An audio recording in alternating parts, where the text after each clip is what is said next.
Okay, Frans, over to you. Right, thank you, Adam, and thanks for the very kind invitation. I trust you can hear me okay, standing here. Um, Thanks, Marta, as well for the, I think, inspiring first kickoff of this session, which I think is interdisciplinary. So I'm an environmental economist, and like my colleague Nikos Flassis, we're based in the University of Aberdeen Business School. Um, and of course, we practice and profess economics, but we also try to incorporate environmental aspects into our economic models, if you will. So, and in this kind of spirit, I'm going to give you a quick overview of the fundamentals of the economics of carbon offsetting. And after my turn, Nikos will take over, and he will shed some light on specific issues that I don't really cover. So I'm going to try to give a bird's eye view of what I think economics of carbon offsetting is all about, how we make sense of it as economists, and what this implies for the environmental protection in the end. And in this sense, I think Marta kind of highlighted some issues which I kind of flag in my talk, but I think which economic models and economists are not very good at in terms of capturing these kind of environmental dimensions into environmental policies, and in particular environmental markets, carbon offset markets, which I'm going to talk about in the next 10 minutes or so. So again, thanks for the invite. I think this is an exciting interdisciplinary session. So here I gave you, I show you two graphs that I just dug up the other day, which basically show that the size of carbon offset markets will likely to grow, not only grow, but they will grow massively, expectedly in the next 5 to 10 years or so.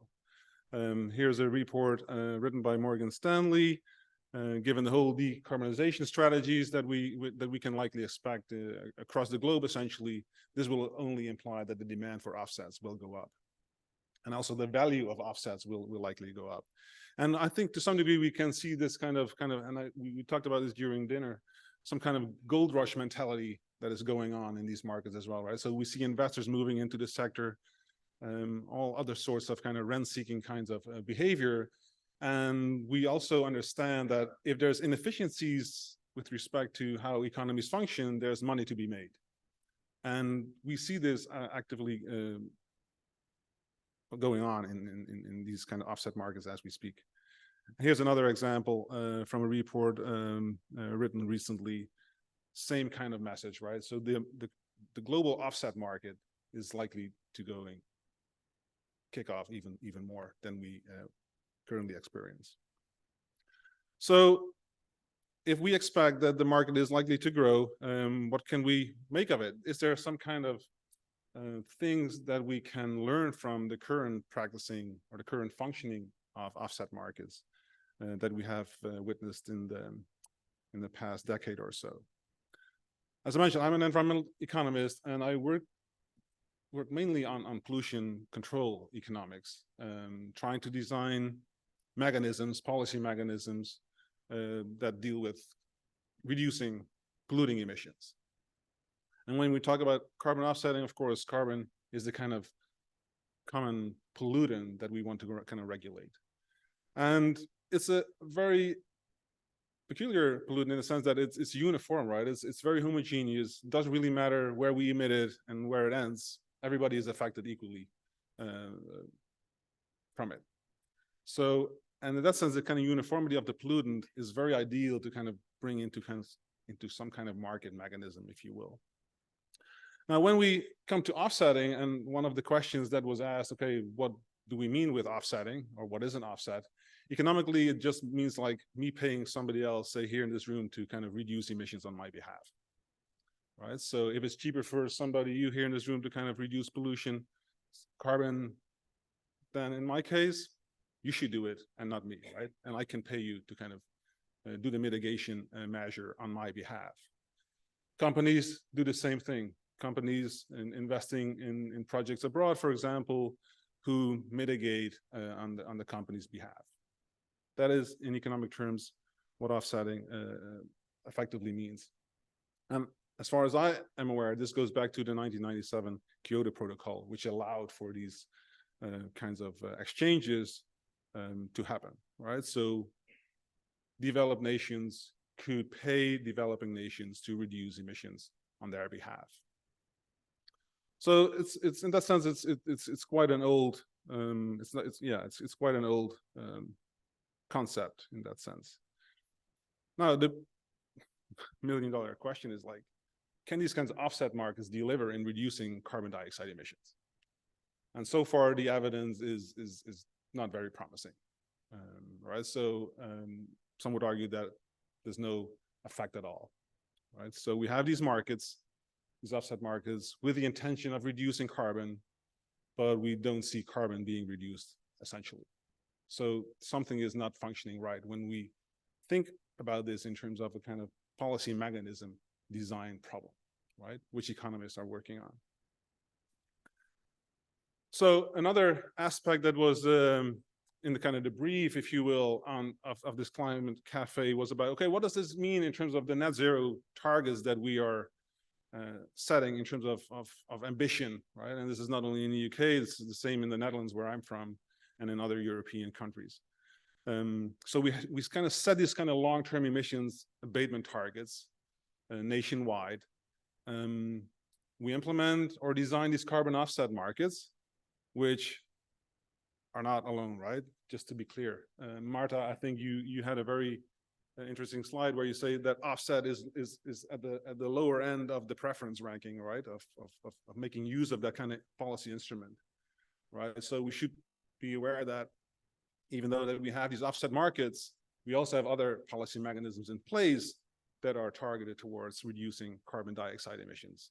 Think about subsidizing emitters for installing more efficient abatement technologies, or implementing carbon taxes, right? Another way to kind of deter emitters from making use of carbon. So we have these carbon offset markets, and this translates hopefully into kind of reducing carbon dioxide emissions or carbon emissions more generally, but there's a big question mark attached to that. And of course, how this impacts over time the kind of real net zero targets in the long term is also a big question mark.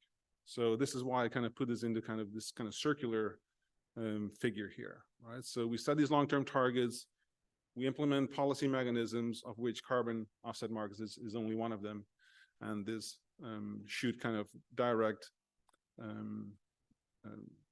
decision-making towards reducing carbon dioxide emissions. And of course, that is the big question mark. Now, I'm an environmental economist by training.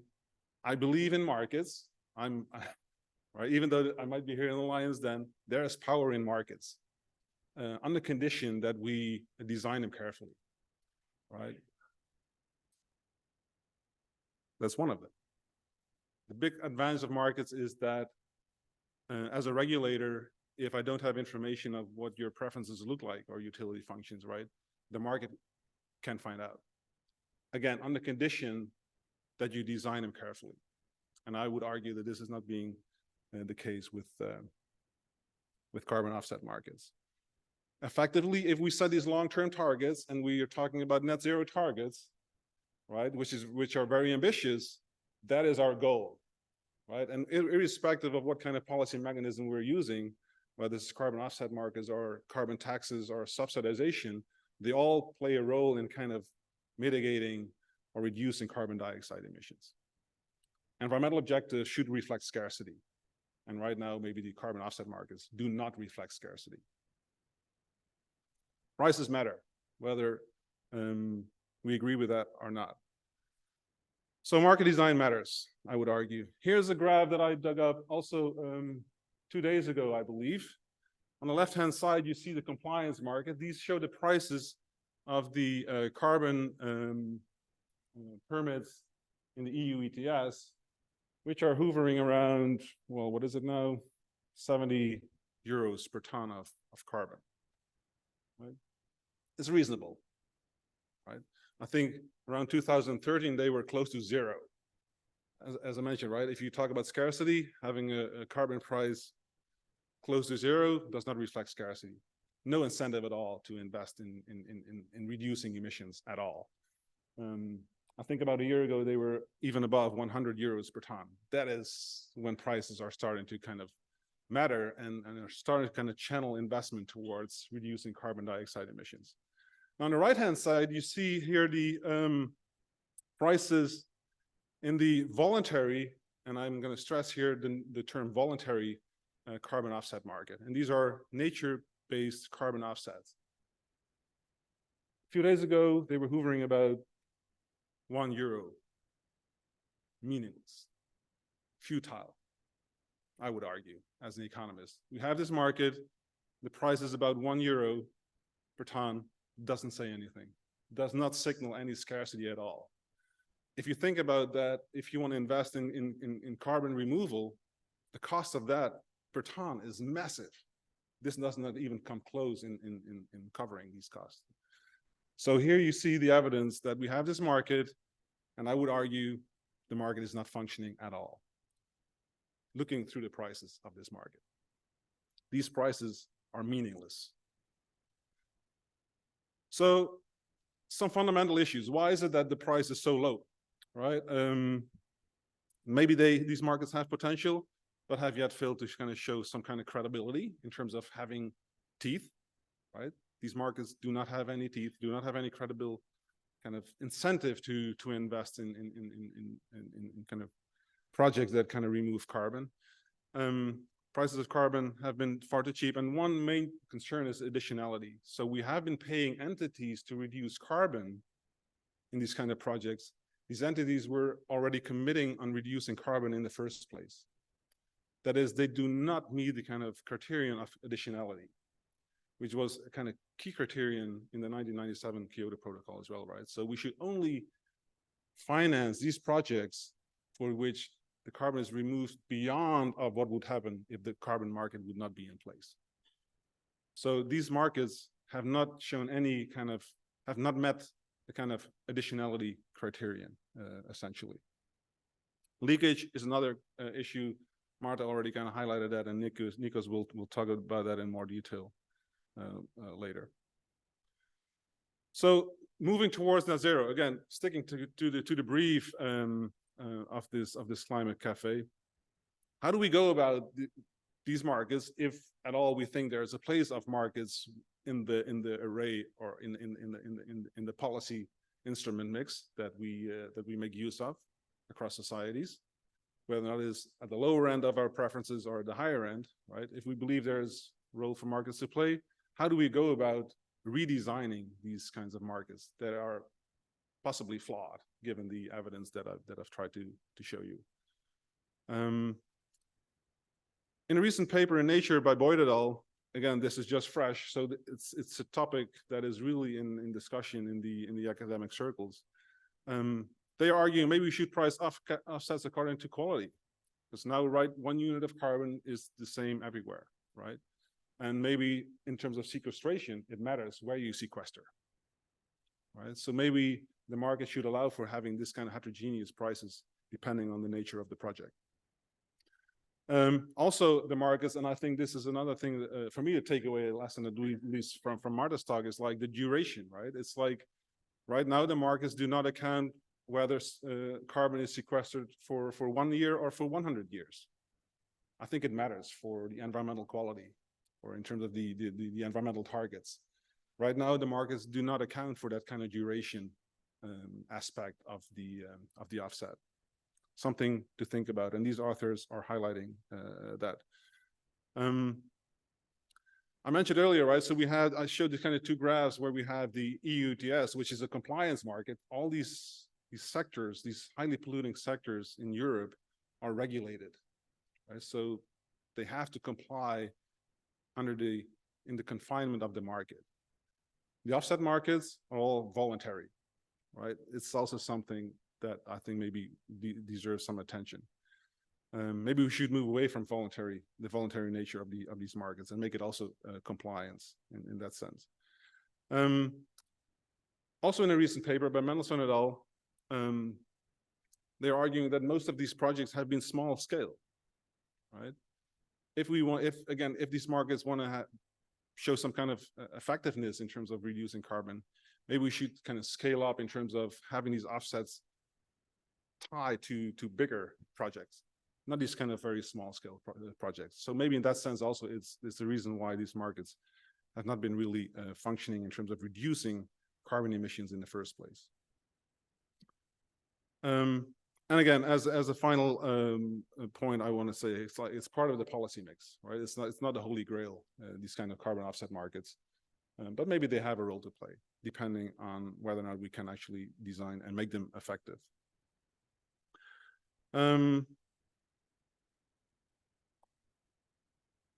Final remark, yeah, this is quote by Forster. And I'm quoting here, the guidance over how a company is using carbon offsetting must be improved. I think we agree on that. A company should only be able to claim that they are net zero when they have minimized their own emissions and are using offsetting to compensate for the rest, right? So maybe in that respect as well, it's like we have offset markets that complement other policy measures. This is where I am. Thanks for your attention.